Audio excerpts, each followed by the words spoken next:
This is Bobbi from the Vespasian Warner Public Library, and I'm here with another tale from the archive where we talk about objects and documents in our local history collection. Today is going to be a little bit different. Terry Lemmel from the DeWitt County Genealogical Society is going to be taking you on a tour of the Society's holdings that are here in the library. This is going to be in two parts, and in part one she's going to be talking about all of our local history resources such as obituaries and marriage records. Enjoy! Hi, my name is Terry. I'd like to give you a short tour of our genealogy room.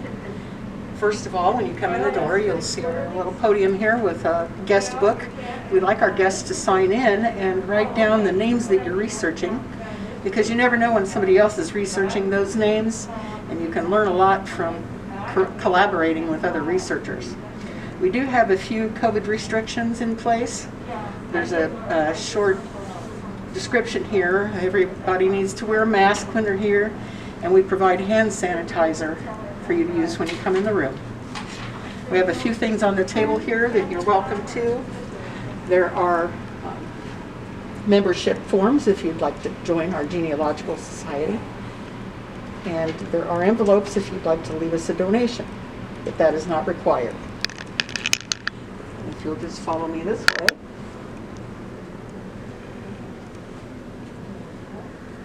All of these records on this side of the room deal with DeWitt County and the counties surrounding DeWitt County. Our first area here is military records. And you might find, for instance, here are World War I draft registration cards. And they have some information that you might not find in other places, like a physical description of your ancestor. Height, weight, eye color, etc. You don't learn that from a census record.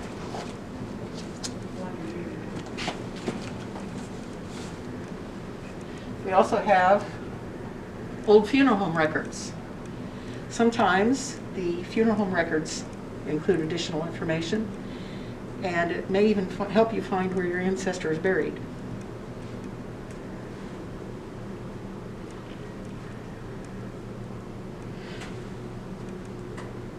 A lot of these funeral homes are no longer in business, and they do have a lot of things that you can't find in other places. We have many obituaries. These are all taken from newspapers and indexed.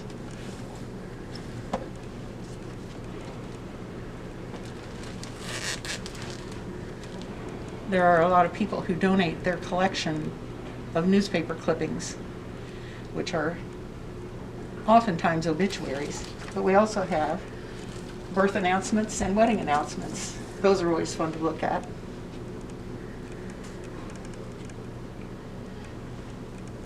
Here we have a lot of court records, or where to find them. These are mostly indexes, as these records are kept at the courthouse. Except for the probate records that we have here. They're kept in a locked room, and you do need assistance from library staff or a genealogy volunteer to access those. The probate records go from the beginning of the county up through 1950, and those will often list all of the family members of the person who is deceased and what kind of property they may have owned. This is one of our collections that we've been working on. These are marriage licenses that we have copied from the courthouse from the beginning of the county up through 1900. We still have a few years to go. But some of the information that could be found here is in the late 1870s.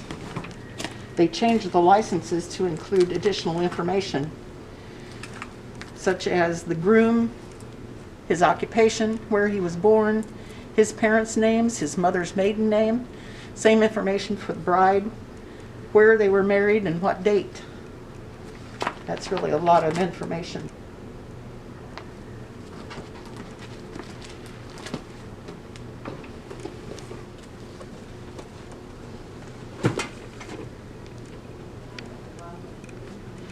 We have the census on file here.